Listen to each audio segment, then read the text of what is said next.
Welcome back to Inside Personal Growth. This is Greg Voisin, the host of Inside Personal Growth. And Gav, as I do every time, if you listen to my shows, we're almost at 900, getting there, close.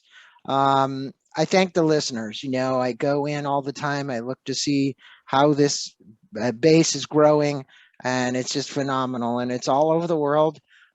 England is actually our third largest listening audience. So that's pretty good. So it's United States, Canada, then England.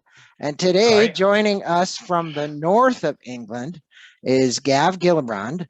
And Gav is a fitness coach extraordinaire. We're going to be speaking with him about his book. This is the book, the GHG Method. Obviously, those are his initials. And the middle initial stands for Howard, if I remember correct. It does, but don't tell anyone. So good day to you. How are you doing today? I'm very good, Greg. Thanks for having me on the show. We got here in the end, didn't we? Yeah, we got here, and I like your shirt. It says "Never stop growing." So that must be that must be one of your mottos. Could be literally or metaphorically as well. So physically and mentally, yeah. There's a trio of T-shirts I've got. I got them off the internet. Popped up on my Instagram. It said, "There's never stop growing, never stop training, and never stop learning." I thought it was quite a good. So look, you can see it better there now. It definitely is. Yeah, it is. It's a good one. Well, for all of you out there who can see, Gav is physically very fit. Emotionally, I'm not certain of that, but no, just kidding you. But I need work on that. Yeah, emotionally and mentally, no, but physically he's doing great. No, he actually is a well put together guy. Gav Gillibrand is a fitness and nutrition expert who specializes in helping busy executives, men and women, because when you go to the website, it's not going to just see testimonials from men. You're going to see testimonials from women as well, to become great role models for their kids and leaders for their families as well as their business.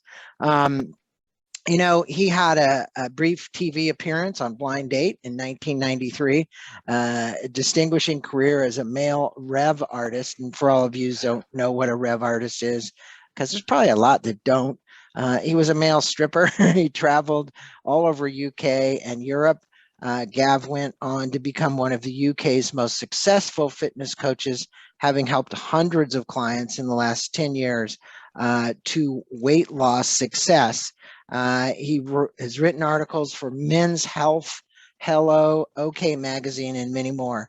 And if you want to find out more about Gav, it's very easy. Gav Gillibrand, GILLIBRAND.com. We're going to put a link on our blog entry to that as well.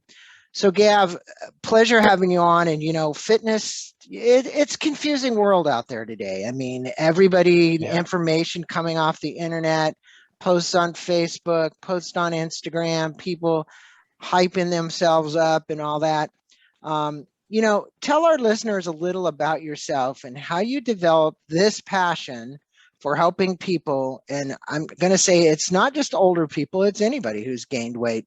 I think actually statistically, I can't guarantee this, we talk about obesity in this country, the US, but I've seen a lot of documentaries about the UK as well. And we're not far behind. We're not too far behind. The UK is pushing up or pushing to the same limits as the US. So speak with us about how you help people. I like to use the word release weight, because to me, releasing means if you lose it, you can get it back. If you release it, you mean it's let go forever. So they can feel good about themselves.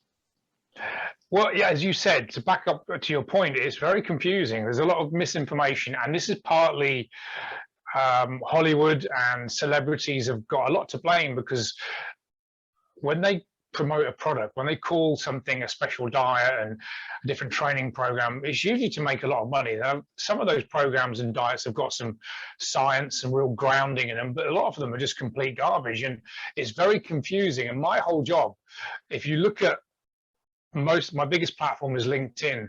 Most of my posts and videos and interaction is around busting the myths of fitness. Now, if I'd say to most people, if I said the words losing weight, what do those words conjure up? Straight away, most people, not everyone, most people think cut carbohydrates, no drinking, at the gym 5 days a week, elimination, restriction. I've got to start this diet and eat a certain way and be a certain way, and then I can't wait for this diet to finish.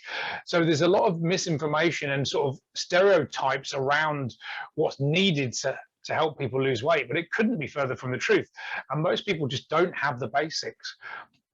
They just don't understand how food works now, and people. But it is when you look at it just simply. I mean, I'm no expert, but I've certainly been around enough people who've been on the show, like yourself, who've shared how they do it, right?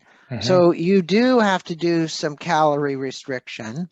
And sure. It is not one of the secrets, and I'm going to ask you this because, you know, I'm an avid cyclist. You can cycle all you want, but that doesn't mean if you put in the amount of carbs, you're going to lose the weight. And all the cardio you can do is not probably going to get you to lose the weight. But I have been told, and by a lot of reliable sources, that the more weights you lifting weights, or at least lifting something, is going to help you. What's your theory around that? Absolutely, it will help, but the only way you lose weight is by being in that calorie deficit. So you can do all the cycling and all the resistance training you want.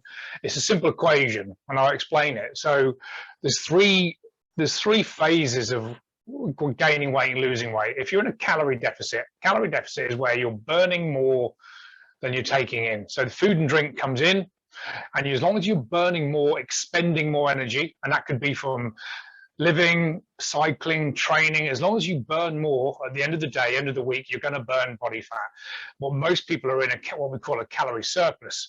That's where the food and drink they take in is more than they're burning, and that's how we gain weight. Now, the phase in the middle is called maintenance. That's what most people do generally, is like they overeat one day, they undereat the next day. So it's all about getting the energy balance. So it doesn't matter how much exercise you do.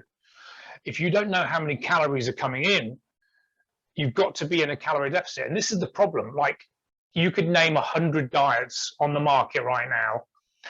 They're all different philosophies, different food types, different training schedules, but they only work by one mechanism. And this is the bullshit that the industry keeps telling people. There's no special diet to be on to lose weight.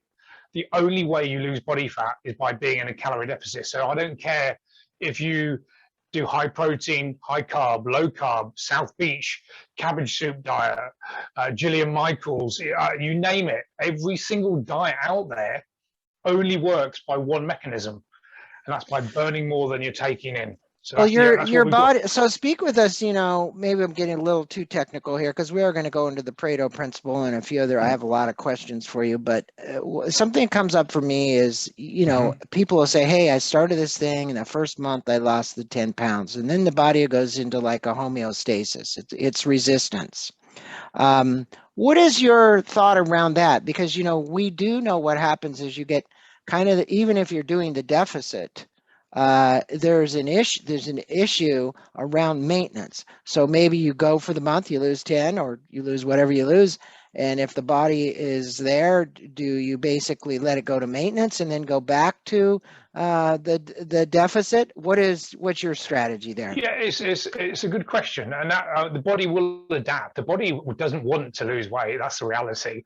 Right. It's a great, like all storing body fat is a storage facility for when times of hardship or famine. So it's very effective in terms of evolutionary storing body fat. It wants to do that. And the great thing is, if you're obese and overweight, if we ever had a serious famine, you would stay you'd stay alive a lot longer than someone that was lean. But you're right, the body will adapt, and it gets tricky. But it takes a lot more than 10 pounds. But what usually happens, like I work with clients for 12 weeks, and a lot of them will lose 25 to 30 pounds. Now, you're right, you can't, let's say they still had an extra 30 pounds to lose. You're right, you can't just keep lowering the calories. You can't just do that because the body will stop. And what it usually means is by expending more. So there's also a certain amount of calories. You don't really want to take someone's calories too low, because the problem with only reducing calories, people have less energy. Their metabolic rate will drop, so they'll end up using less energy. So like if 1,500 calories is working for a certain person, well, people say, well, if I drop to 1,000 calories, would it work even better? Well, but doesn't everything slow down when you reduce those calories? Even all the way down to your eyelids, how fast they open and close. Absolutely. I mean, when you look at weightlifters who've basically done, they'll say, hey, look, just before an event, right? These guys are basically waiting for the event, and they say, well, don't you want to go out and do a walk, or don't you want to go do something? It's like, no, I just want to sit and not expend energy. You know, it's the same thing on those people naked and afraid. You can see these guys that have gained, you know, if they're survivalists, 10, 15, 20 pounds, because they know they're in for 60 days of just basically barely making it, right? Yeah. To live off of that excess fat. So what is going on there metabolically? Well, what we have to do, I'll just back up slightly. What we have to do is keep someone in that deficit, but they're not feeling hungry. And the problem with most diets is what most people do, and again, to be general, when they go on a diet, they reduce their calories far too quick, too soon. Okay. And so let's say someone was, I'll just throw some figures out there. Let's say someone was eating 2,500 calories a day and they want to lose 20 pounds. And remember, they don't know how much they're taking in roughly, but they just reduce. And the first thing that most people tend to reduce is carbohydrates, because along many of the myths that people have been told is they think, well, carbs make you fat, which is, again, is the biggest myth. So what people do is they reduce their carbs and their alcohol, and guess what? They lose weight, but they've reduced it from a figure they don't even know in the first place. We call it 2,500, but they don't know that because they're not tracking. They've reduced it to a figure they don't even know, and they lose a bit of weight. And what happens is the body, oh, this is working, but they don't know how many calories they're expending. So it's just guesswork. It's like throwing spam at the wall and expecting it to stick.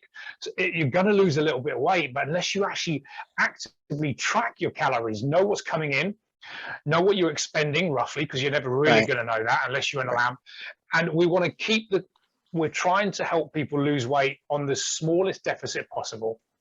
So you gradually increase that over time. In other words, you're saying you start knowing what they could intake. So let's say it's 1,500 calories, to use an example, and you might start at 2,000 and decrease it slowly. Is that what you're saying? Well, what would happen? We know that there's roughly 3,500 calories in a pound of body fat, right? Roughly, give or take. So if we're looking to lose a pound of body fat a week, we have to burn or create a deficit of 500 calories. So let's say someone was on 2,500 and we would track their calories for a week or two to find out where they are. And let's say 2,500 was maintenance. So we know, again, the maths doesn't always work because the body's weird. We know that we need to create some type of deficit, get them eating 2,000 calories, or including exercise, maybe a little bit more, but we need to create a deficit of 500. And if they do that for a week, they should lose a pound of body fat, in theory. Now, you could put them on 2,000 calories, and then plus exercise could even be creating an 800 calorie deficit, which would be quite aggressive, and they would start to lose weight quite quick. And I have a lot of clients that lose 1 to 2 pounds, sometimes 2 pounds every single week, yet don't feel hungry, don't feel deprived, don't feel like they're on a diet. So it really is guesswork. For the first 2 weeks, we need to find out, where are you? How many calories are you taking in right now? And then we're going to look at the exercise, and then we're going to say, okay, let's create a deficit. Let's put you on this amount. So it needs tracking. And the way I like it. So what do you do, Gav, about someone feeling satiated yet not having a craving? So in other words, if you're satiated, which for all those listeners probably know, but that's feeling a sense of being full, and that's a key, versus they're not satiated and they're deficit and now there's some kind of craving. They're Is there starving. Okay, great. is there a magic formula there? There is, and the magic word is protein. Protein, Okay. high protein. High protein. I'll tell you why. Let's look at 2,000 calories. Someone could eat 2,000 calories, and let's say it was very low protein, and the rest was carbs, sugar, and fat, whatever. If someone has a high amount of protein, there's several reasons why protein is the magical nutrient. First of all, all foods have got a rate of thermogenesis, and what that means is whenever we take foods in, the very act of swallowing, digestion, and elimination will actually burn calories.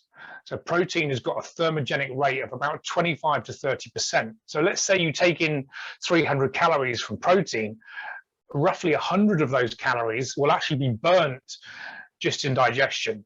So high protein will keep you satiated, as you say, satiety. So that's the first reason. Second, that rate of thermogenesis. Third, we know that we need a good amount of protein to build muscle. So the more muscle someone can build when they're burning body fat, that extra muscle, we're only talking about a pound or two, even for guys, that extra muscle is the fat burning machinery of the body. The more muscle you've got, the more calories you can burn. So you're almost feeding the machine whilst keeping the appetite at bay. So the same 2,000 calories, a high protein diet of 2,000 calories, and I like to get people to aim for about 1.5 to 2 grams of protein per kilo of body weight. So a kilo is roughly 2 pounds, 2.2 pounds. So most people, let's say someone is, I'll work this out in kilos, then I'll transfer it over to pounds. I know you use pounds. Let's say someone's 90 kilos. It's about 180, 190 pounds. And they want to get to 70 kilos. What's that, about 150, 160 pounds. They want to lose 30 pounds. So we get them to aim for 2 grams of protein per kilo of intended body weight. So they're 90 and they want to become 70.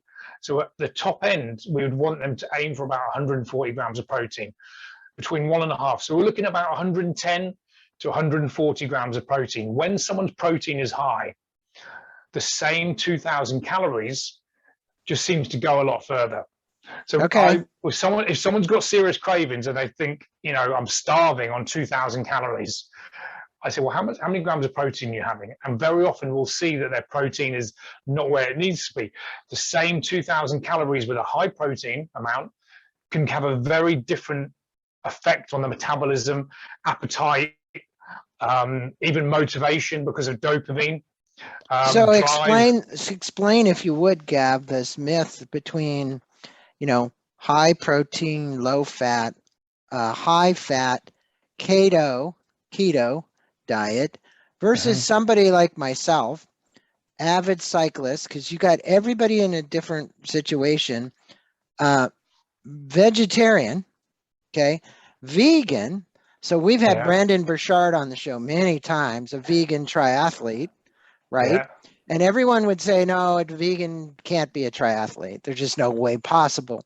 So protein is normally associated with the ingestion of meat, animal products, chicken, fat, animal products. Yeah. So if you would dispel the myth that potentially exists, I'm not saying that you can't get the protein, but you're going to have to get the protein in a different way, especially if you're not going to eat chicken, turkey, beef, whatever it is, right? So absolutely, and look, vegan, vegetarian it's a way of life that people enjoy, but it needs a bit of work. Like the protein is trickier, but because if you think of the protein sources that are vegan, let's look at a vegan, let's go pure vegan, where they're not getting any dairy, any eggs. Like the only thing they can have is things like quinoa or beans or lentils. Now the downside of that is they're quite high carb. So the high protein sources of vegan diet tends to come with carbohydrates. So it's trickier. And here's the reality. Now, have you had vegan clients come to you? Yeah, I have.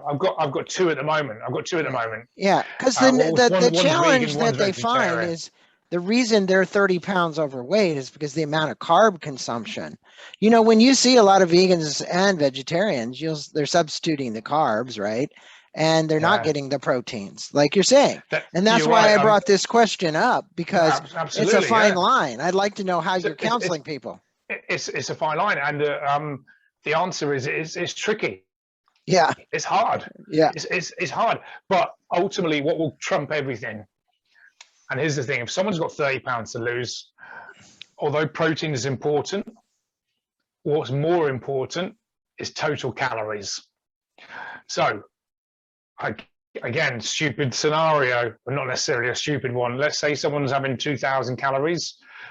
This person's eating 2,000 calories. This one's getting 150 grams of protein.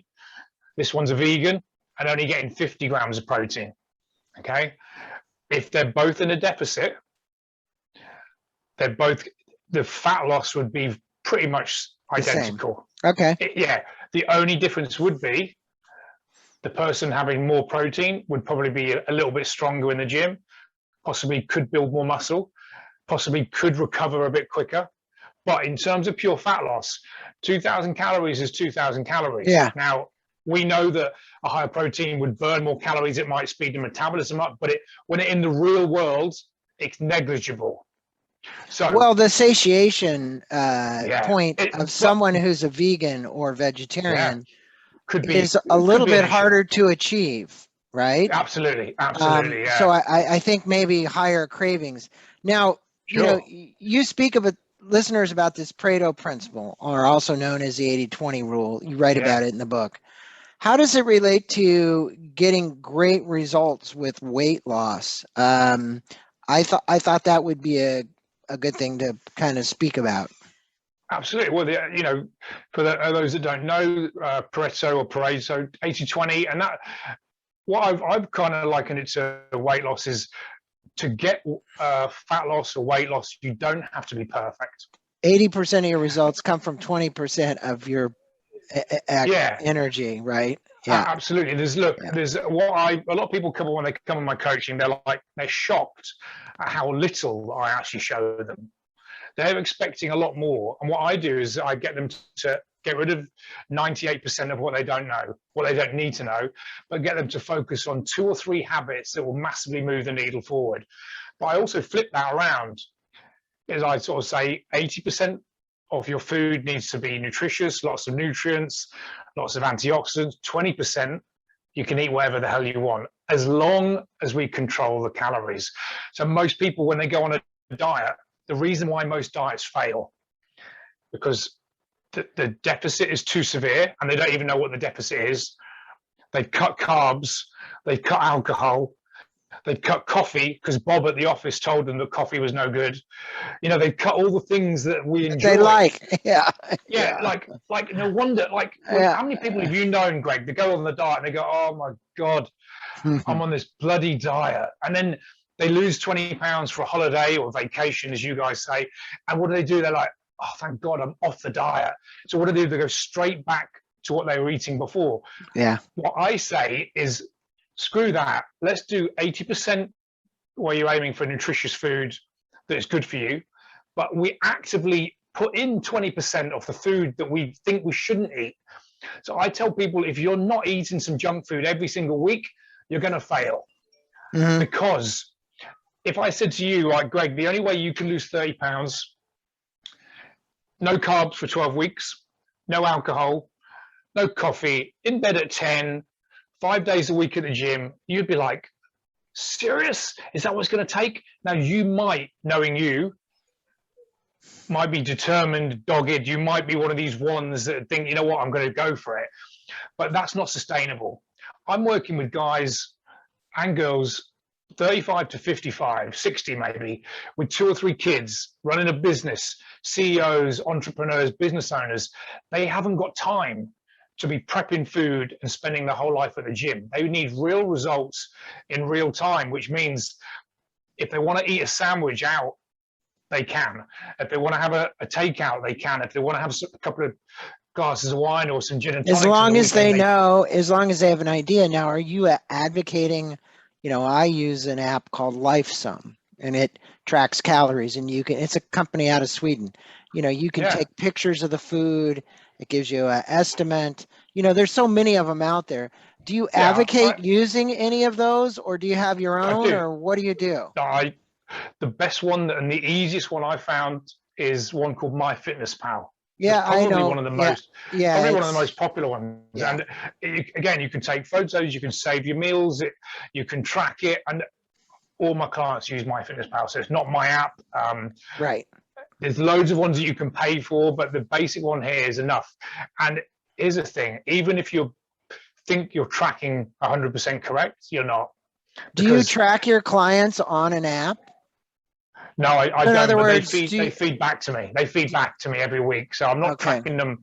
I'm not looking at individually, yeah, but they will get back to me every Monday morning. They'll send me the macros. I'll actually get them to download what they've been tracking in the week, and then there's a feedback form where they'll tell me what worked, what didn't work, where do they need help.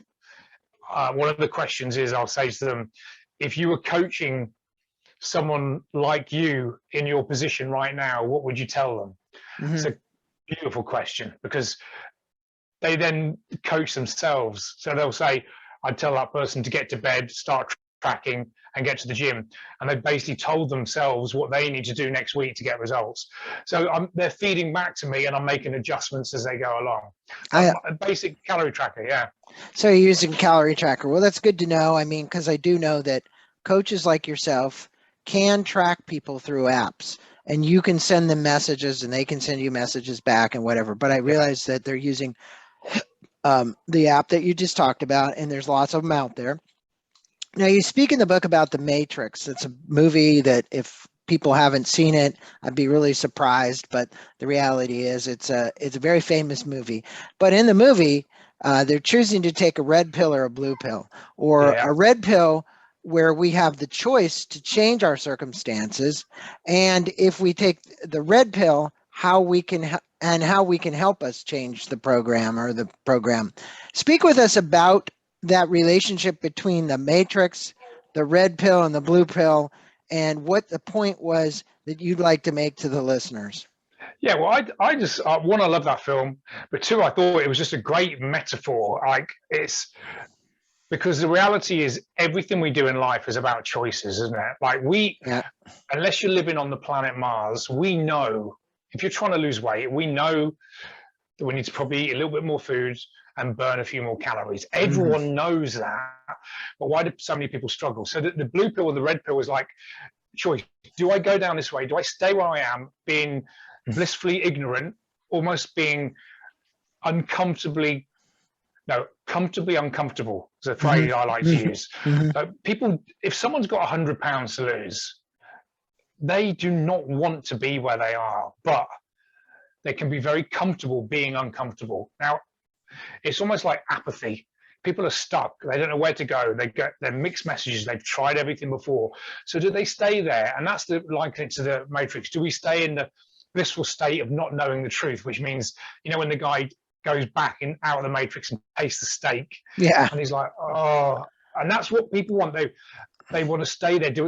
Ignore the fact that they might, die early or get some degenerative disease, because it's hard. But the Yeah. truth is hard. The reality Well, is when tough. Gav, when you speak about deprivation, Yeah, people don't like that word, right? It's like going to the dentist and getting your teeth pulled, right? absolutely. Because there's this, it's a craving that the body, now, if you can get the chemicals within the body to start functioning properly, which is what you do, you then reduce those cravings, right? Because that's what you're doing. You get it to a point where it's used to something new, but you Yeah. have to take it there to a point for it to get used to something new.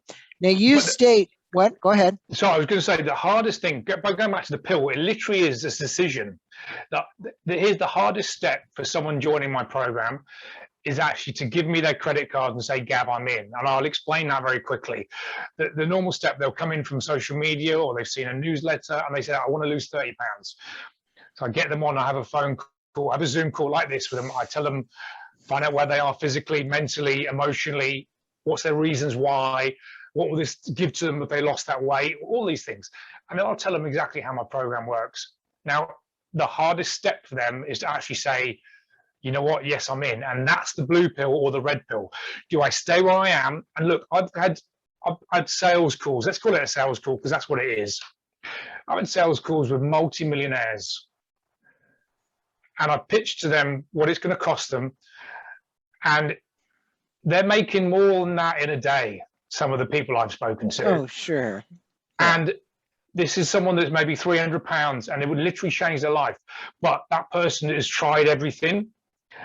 They've got so many self-limiting beliefs. They've self-sabotaged. Everything is going against them. And they've gone, I need to go away and think about it. And I'm like, pulling my hair out. I'm about to change your life. So it literally is a case of stay where you are, being comfortably uncomfortable, or take that pill, step down, jump down off the fence, and go with it. And so when I say what's the hardest thing is them to say, you know what, I trust this guy, but what it is, it's not about trusting me. They don't trust themselves. They've tried so many things before. Why would this be any different? So, well, you know, I was speaking with Dr. James Ratty on here. I released his podcast, but he wrote a book called Spark about how the brain chemistry works in relation to and what exercise actually does, because it's really, the book is about the benefits of the epinephrine, the endorphins that are released as a result of exercise. But it's more than that. So there's a study done by a doctor in San Diego, very famous. And these women would come in who were quite a bit obese, 300 pounds, had to lose like 150 kind of deal. Yeah. And what he found in every case, now this relates to the story you just told. In every case where there was this resistance, you know, they'd go on the weight loss thing and they'd maybe get 20 pounds and then they'd stop and they wouldn't go any further. And you've seen this because you've seen these TV shows, you know, my 1,000-pound whatever, or my 600-pound person. They had been sexually abused because he'd ask them early in their life. And that was their way. Now think about this, of not looking pretty for a man, right? Because if they lost the weight, they might go back to where they were. And that was very painful. And even in a man's case, if you look at emotionally what's going on inside of his head, and you look at, you know, I'm not saying they were sexually abused, but I'm saying there are emotional reasons that prevent those people from throwing their hat over the fence. Absolutely. Right? As they say, let's throw my hat over the fence that I'm going to take that risk, the red pill, green pill. What would you tell those people? No, you're absolutely right. And I can't remember where I read this or heard this. I think it was on a podcast. I would like to remember, but I remember exactly the sentiment behind it. Someone said that when you're speaking to someone like, you know, in the 300-pound category, very obese, and life, it needs to be life-changing for them to get to where they are. It's not a case of asking them, you know, what's going on. Nearly all of them, you need to ask to them what happened. Right. And it's 9 times out of 10, there'll be someone listening to this that say, that's bollocks, it didn't happen to me. But 9 times out of 10, 99 times out of 100, there's been some type of emotional traumatic, traumatic, whether it's physical, sexual, mental, some type of abuse for them. And this is why weight loss is so tricky. It's the psychological aspect. It's when someone's 300 pounds, it's not a case of eat less food, exercise. We've got to look at that. Now, the question, because they actually go into a big, deep state of depression. Depression. And when people are in depression, you know how difficult it is to get them out and get them to lose weight, right? Because those are your hardest customers to talk to, who say, hey, he wants me to lose weight. And I'm like, no, I'm not going there with that, right? Yeah. So, The truth is, all I can do on that call, I've got about 45 minutes to, and convince is the wrong word, because it sounds like I'm trying to get them to do something they don't want to do. Show them that what I've got to offer is going to help them, is going to work. And if I can instill that confidence in them, then they'll become a client. But I literally get off some of my calls, I'm like, if she just trusted me, right, I know I could have helped her. Or if she just said, you know what, this time's going to be different, and got out the, you know, Gav, I'm in. Because I know that so many people get off a call and they're thinking to themselves, I wish I'd done that, but I just don't trust myself. It's hard. It's very hard to get some people to jump off that fence. You state in the book that it's a combination of, you said, exercise, nutrition, but success habits. So I want to talk about the success habits, and the correct mindset is vital to achieve great results. How do you work with people to shift the mindset that is probably the most important element to achieving sustainable, and I'm going to say sustainable, results? Because all this other stuff aside, calorie deficit, exercise, Yeah. a deficit, more high protein, everything we're talking about, if you can't get the mind in the right shape to actually want this, then you're kind of in a losing battle for sustainability. Absolutely, and you're right. And there's two parts to the puzzle. There's the skill, I call the skill set, and the mindset. The skill set is calorie deficit, protein, exercise, and I can teach that to someone in an hour. The mindset, and the big part of what I do in the coaching, is we get people, one, to set good goals, but two, to have a really great reason why. We've heard, is it Simon Sinek or Sinek said it starts with why. Simon said it starts with why. Like, because people say, I know what to do, I just need to be motivated. And I say, look, you don't need motivation. Motivation will get you started, but it won't get you to the finish line, because motivation is high when you've slept well, work's going well, family life is good, money's good. But what happens when the shit hits the fan? Like, if I only went to the gym on the days that I was motivated, wouldn't go half the amount of times I go. But you've got to have a reason why. And a reason why is, I get clients to say, write down 10 reasons or 10 things that you will have when you lose 30 pounds, because it's not 30 pounds. And it gets people thinking, they've never thought about that. Like, well, and here's a reason why for some people. I'm just going to make this up as I go along. Save my marriage, have energy to play with the kids, bend over and touch my toes, not be in pain when I go to the bathroom, fit back into my clothes, have a better sex life, not die 20 years early. That's a reason why. Mm-hmm. So I get people to tell me your fucking reason why. Give me those reasons. When they can attach some emotion and some passion, then we're in with a chance. Because the skill set's easy. I can teach that in half an hour. But why most people, those guys, the 300-400 pounders, they lose 20 pounds, why do they revert straight back to where they were? Because there's that internal thermostat. And we see it in relationships, in money, in business.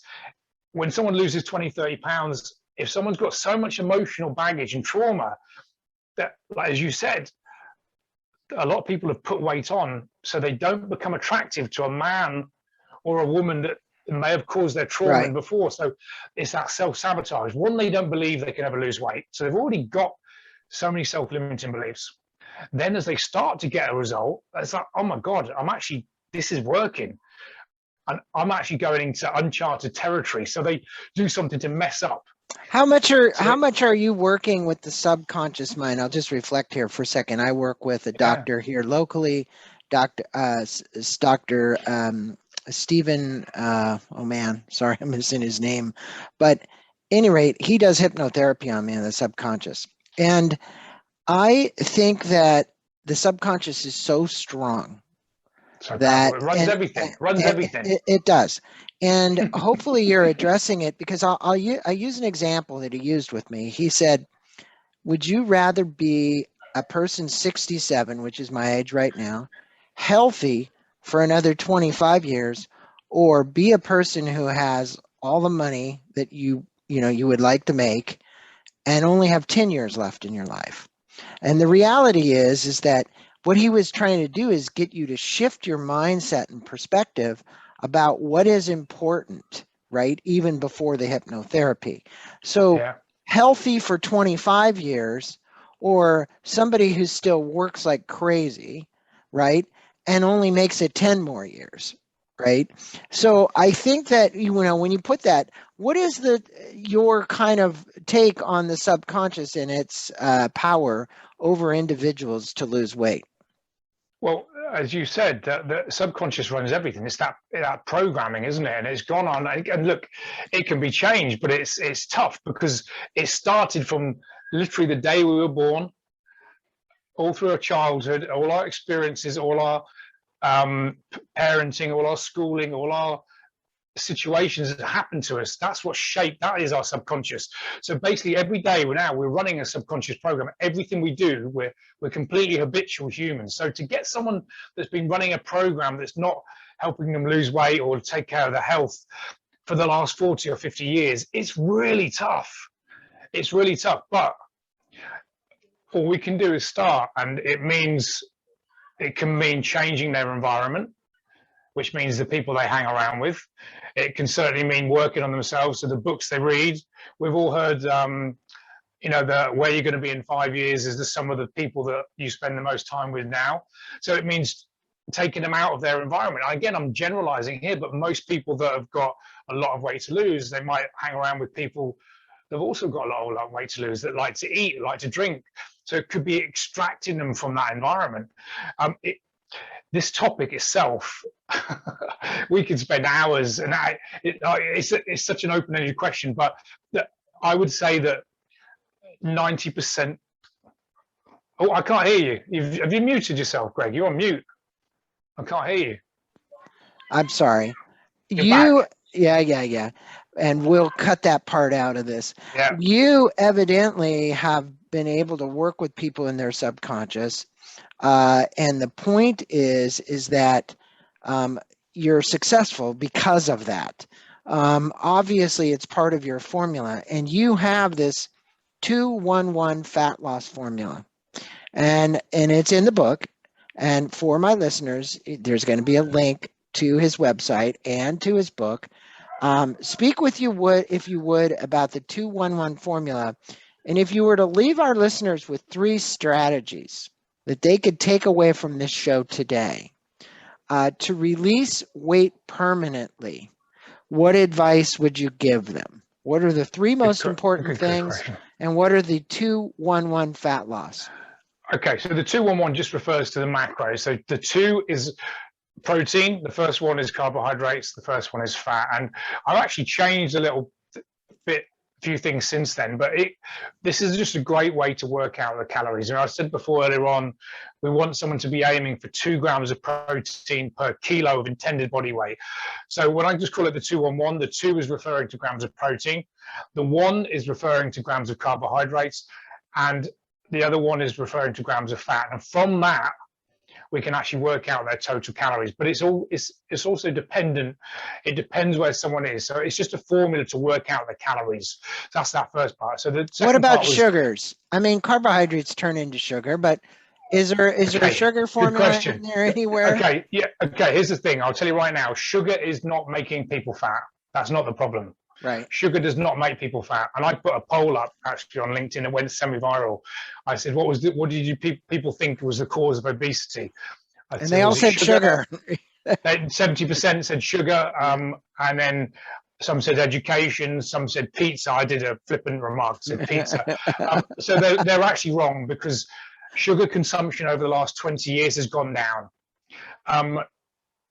What makes people fat is overconsumption of calories. That balance. Like, if sugar was making people fat, 95% of the athletes in the Olympics right now would be obese. Most of them are probably having 100, 200 grams of carbs, 300, 400 grams of carbohydrates a day, and 150 grams of that is probably simple sugars. Sugar is not making people fat. What makes people fat is an overconsumption of calories. And those calories can come from carbohydrates, but sugar is a part of that, or fat, or protein. If you ate 5,000 calories of pure protein, one, apart from not being able to go to the bathroom, you'd get fat, and one, you'd be bored of eating chicken, turkey, eggs, protein shakes. Yeah. Like the point is, it's the calorie consumption that makes people fat. So to go back to the question, you said, what are the 3 things? The first thing, people need to start tracking their calories. Get a simple calorie tracker and look at what you're eating. Because most people, if I said to you, Greg, do you know the value of $1? Of course, you know exactly what $1 is worth. You know what you can buy with $1, 100 cents. If I said to Well, the Nearly real everyone. value right now, it's Not a was around lot. 67 cents. I think it's actually Yeah. less than that. It's probably about Yeah. 40 cents right now. Exactly. But you know what I mean? Wherever you are in the Yeah, world, you know the value of your currency, like the yeah, dollar or the pound or the peso or the yen, whatever. The point is, most people don't know how many calories are in a gram of protein. Like, if I said that to you right now, do you know how many calories are in a gram of protein? no, That's like asking a 5-year-old, how much is a dollar worth? He has no clue. She has no clue. Most people don't know that. right. So that's why we absolutely need to teach the basics. So we need to get people to track the calories and get, this is where I'm at. This is how many calories roughly I'm taking in each day. Because most people eat the same things most days, or at least over 4 or 5 days. If you look at the foods you eat, you've got 10 or 12 sources of food that you tend to rotate because that's just what people do. So we need to track their calories. Secondly, we need to get them to focus more on their nutrition than the exercise. Most people spend all the time working out, trying to burn off calories, get them to focus on not taking the calories in the first place. I always say to people, is it easier to burn 500 calories in the gym or not eat a slice of cake that's 500 calories? Because that's just a decision. Like, don't eat the cake, Right, save 500 calories. right. Or most people go and eat the cake and then try and burn the calories off. That's just a backward way of doing it. The third point, what would be the best thing to do? So tracking calories, focus on nutrition, focus on the why, Yeah, focus on that reason. Why am I trying to lose weight? Like, my first question to people, okay, why now? I'm like, well, I want to lose weight because energy, get back into my clothes, my wife won't leave me. All these, that's the reason why. Not, you don't want to weigh 30 pounds less on the scales. That's not, people don't want to say, oh, I'm 160 pounds. That's not what they're looking for. They're looking for, what does 160 what pounds does do it for me? feel like? They want to know what it Exactly. feels like and what they look Exactly. like. Yes, yes. So And, I and, and agree look, with you. and when things go wrong, like if I look at most of my clients that lose 20 to 30 pounds in 12 weeks, if I've got one that sticks in my head, a guy called Samad, he's in my mastery program. He lost 24 pounds in the first 12 weeks, which was a pretty average result, very good. He's up to about 35 pounds now, but he only lost weight 7 out of 12 weeks. So it was 5 weeks where nothing. In Right. fact, 3 of those weeks he actually put weight on, as in he gained a pound. Yeah. So the mental aspect of that. Now, when someone's morbidly obese, when they're not losing weight every single week, when they don't realize that things are going to go wrong, or they don't realize they don't have to be perfect, that's what stops people. They lose 20 pounds. They're like, oh, this is uncomfortable. It's not working. It's never going to work. I'm going back to where I was before, being comfortably uncomfortable. So the mental side of it is before. So tracking calories, understand nutrition, how that works, and then having a reason why and looking at a psychological aspect. So, but it's tough. It's not easy. Well, that's why they hire you, and they should go get this book. You can get it off of Amazon, the GHG There we Method. are. There we go. He's got it straighter than I do. Yeah. We will put a link to the book. We'll put a link to Gav's website as well. Gav, it's been an honor having you on. And actually, we got down and My got dirty pleasure. today. We really got into this, which I Yeah. think for the people that listen to this podcast, there's a lot of value in what he had to say. So go to his website, check him out, send him an email. If you're so inclined and you want to sign up for his program, it isn't super expensive. Like he said, trust him because he's had results. Watch the testimonials. We'll have a link to some of the testimonials as well. Gav, a pleasure having you on Inside Personal Growth, talking about how we change the mental mindset, which is probably the number one thing that people have to do when it comes to weight release.